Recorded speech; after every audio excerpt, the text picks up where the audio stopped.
And a welcome here to Wake Up Call with Dan Tortora and a very special piece inside the Great Lakes Honda City Studios as we look at the 2025-26 season. I'm here in preview of the Army Black Knights as they head into the 2025-26 campaign, coming off of the most wins that they've ever had in program history in a single season. I'm here with running back Hayden Reed to take a look at this upcoming season in our preview of the American Conference as well as Army. Hayden, how are we doing today? Doing good, sir. How you doing?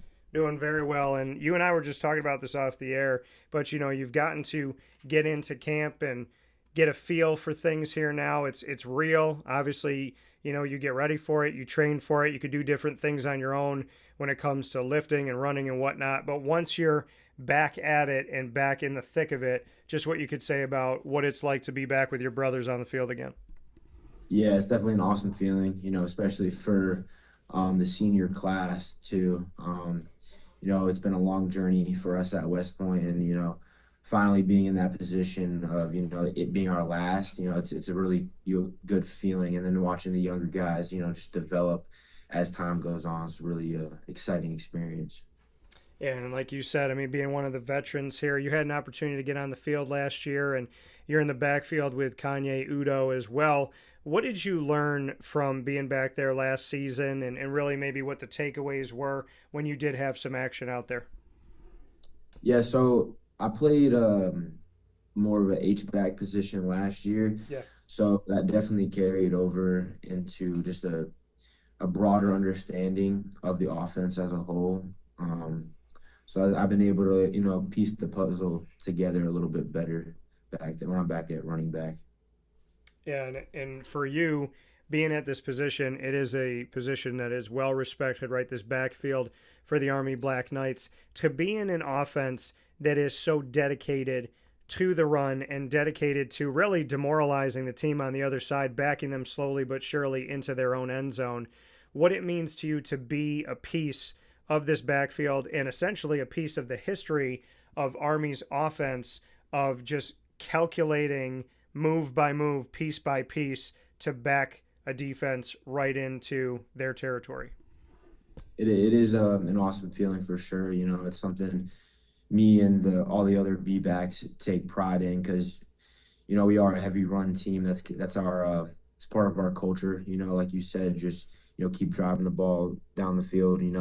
Imposing our will against somebody else, and it's like I said, it's a part of our culture, and like we strive to uphold the standard of our culture, and we do that through running the ball like we do. And when we look at that culture for you, how would you describe Army Black Knight football culture? It's tough, very tough, nitty gritty for sure. The offensive line, does a great job of, cultivating that culture, for the rest of the offense, and then it disperses throughout the entire team as a whole. And you mentioned that offensive line, a lot of credit goes to quarterbacks, running backs, wide receivers, tight ends, and whatnot, but very little goes to those who protect and those who create opportunities. To go a little bit deeper into it, what do you want to say about this season specifically, the offensive line that you have in front of you? Yeah, so we have two new guys stepping up in a starting role this year, Henry Appleton and Teddy Williams. Teddy Williams played tight end last year and got told he was moving to right tackle, and not a word out of him. He put on 60 pounds and has been grinding, learning the offense, new position, and that's exciting for the team just because you can tell how bought in he is. And Henry Appleton, he got to watch a really good offensive line last year, and I'm sure he took away a lot of great stuff. And watching them develop, throughout the summer and these past couple of days in camp is very exciting. I'm very excited to watch what they do this year. And when you look to another element of this offense, last year you had your quarterback leading the charge, Bryson Daly, someone who I believe should have been talked about when it came to the Heisman world. So I'd love to get your thoughts of Bryson Daly because a lot of people were speaking on some other people that were out there doing some different things in the world of college football. But for those who don't know, there was a time late in the season where we were seeing something very interesting that I think wasn't talked about enough. Ashton Jeanty of the Boise State Broncos and Bryson Daly had the same amount of rushing touchdowns late in the season. A lot of talk about Ashton Jeanty, a lot of conversation about him being a Heisman hopeful, but not really anything when it came to Bryson Daly. What do you want to say about the work that he put in, what he did, and do you believe that there should have been a Heisman conversation, knowing that he was hanging tough with who many people considered the best running back in the country? Yeah, for sure. I definitely think he should have been in more of conversation for sure. I mean, when you look at him as a player, it's everything. It's like he's built in a lab. He's fast, he's quick, he's strong, he's tough. And then, when it comes to off the field, he's a great leader. His work ethic is unmatched. So it's it it's unfortunate that he wasn't, talked about more in the Heisman. But I'm not really sure why that is. But if you're able to do what you do on the field and off the field, um, compared to someone like Ashton Jeanty, I think you should definitely be in conversation for that Heisman for sure. And speaking of the conversation, what are your thoughts on Army having a place in the college football playoff? You're in this American Conference. Last year, you led the American Conference and had an opportunity to create some history there. Just what your thoughts are about representing a military academy and doing what you did last season and whatever is to come this season, that should there be a conversation about the Army Black Knights with a place in the college football playoff, with an opportunity for this military academy to win a national championship?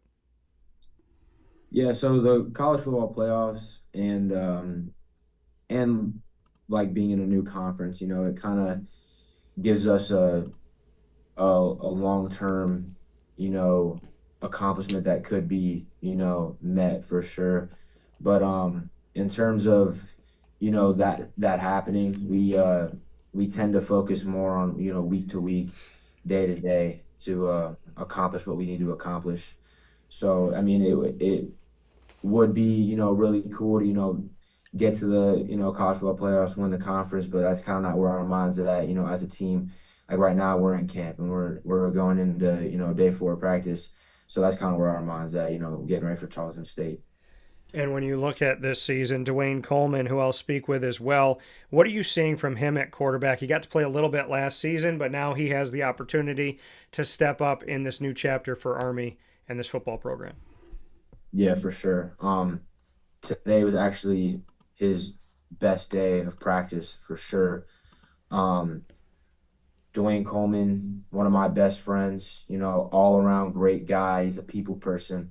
So he really knows how to communicate and, take charge of an offensive unit. That's one of his best skills, and obviously he's a baller on the field. I mean, he can throw the ball, he can run the ball, he's tough, he's smart.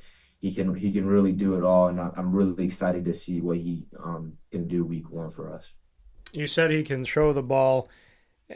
The excitement around that and what he has there for his skill set. We know that Army runs a lot, but are you when you look at Coleman and you see what he's capable of doing and the talents that he has, is there excitement for you as one of those guys in the backfield to say, "Hey, watch out because you don't know what he's going to do"? For sure, for sure. And I don't want to say it's just excitement for me. I think the whole team is very excited to watch what he can do back there. Well, before we jump into rapid fire, I do want to get to the most important point, in my opinion, which is that you serve far more than simply going to school and being a student and being an athlete.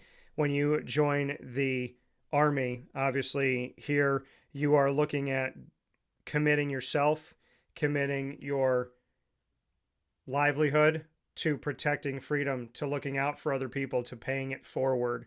Why did you make the decision to come to Army and to go far beyond simply being a student athlete? Yeah, for me it was the structure. of the school as a whole, and then having that opportunity as soon as graduation comes to serve.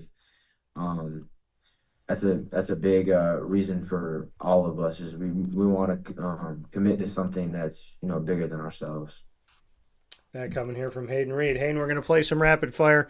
You can ask me any question, any topic that you think of, and I get to do the same thing. We'll have a couple back and forth here. What's your first question for me? Okay, first question, where are you from? I'm from Syracuse, New York, so not too far away from West Point, but yeah, state of New York, right in the center of the state of New York. Okay, did you go to Syracuse? I did not go to Syracuse. I wanted to go outside of home. I actually wanted to go down to the North Carolina area, but I went to Pennsylvania and enjoyed my time there. My parents wanted me to go, but not too far, so I went out to Marywood University in Pennsylvania. My question back to you, Hayden. Hayden, I have my own sundae in my hometown and I have my own breakfast sandwich. If you could create a Hayden Reed dish, what would it be and why? Mm. I'm a huge fan of mac and cheese on a burger. Okay. So we're able to do mac and cheese on the burger with bacon, and lettuce, nothing else. And but like the deep fried, mac and cheese are like a little crispy. Why I choose that, I'd say a cheeseburger is one of my favorite meals, and then mac and cheese is one of my favorite side dishes. So why not combine them? I love it. Makes sense here for a hungry football player. What's your next question for me? Right. Outside of football, what is your favorite hobby? That's a good question. I'd probably say, I mean, I love to create and I love to, I mean, a pen and a pad I can use for so many different things in my life. So I would say probably making my own music or screenwriting. And I like to draw too. So there's a lot of different pieces of art that I appreciate, and music, I mean, really storytelling in any way, shape, or form. You tell a story in a song, tell a story when you're writing a script for a movie, and you tell a story when you're painting. So I would definitely say that the storytelling side of me continues on in the hobbies as well. And my my ring, I don't know if you could see it, but there's a feather pen on the actual stone, and that's to remind me that everything that I do starts with a pen and a pad. So my question back to you, Hayden. So I've gotten to spend a lot of time with Eric, the guy who runs your sports information stuff, does a tremendous job. What is the best memory you have with him? Mm,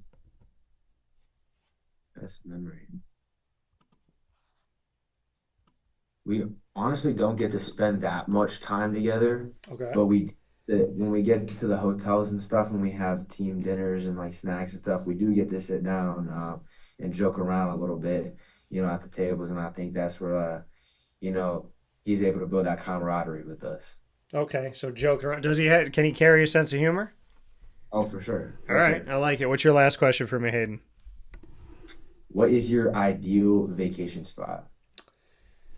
Well, I just got to go with my dad to Italy, which is a promise that was 11 years in the making. So I'm going to say Spain to see my family, and because my family's from Spain and Italy. So I would like to see my family in Spain, really like to get around them. I've only heard good things about Spain, the food, the beach, the way the days are, just relaxing, low key.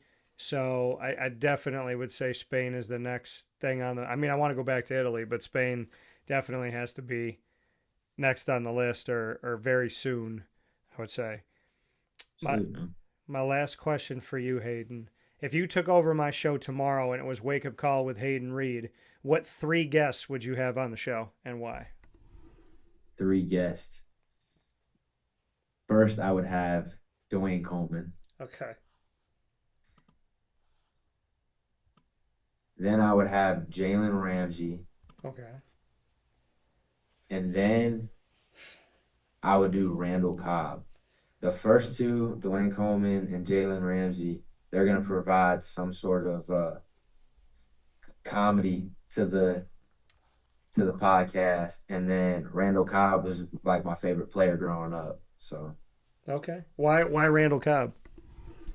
I'm not really sure. When I was younger, I it was the year they won the Super Bowl. Don't remember even what year it was, but I remember watching them on TV, and I was like, that's my team, and I stuck with them.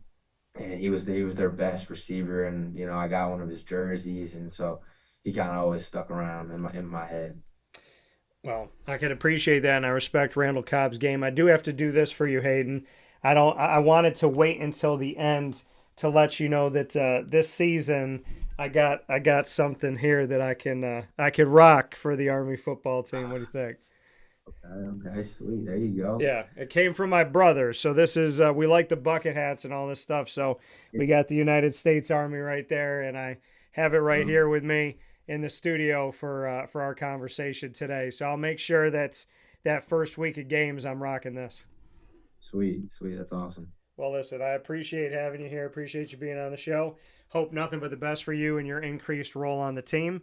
And God bless with everything that you're doing. And thank you for committing to protect people that you may never meet. I appreciate the fact that you are leading for freedom and doing things that don't get thanked enough. So let me say thank you for that above everything else.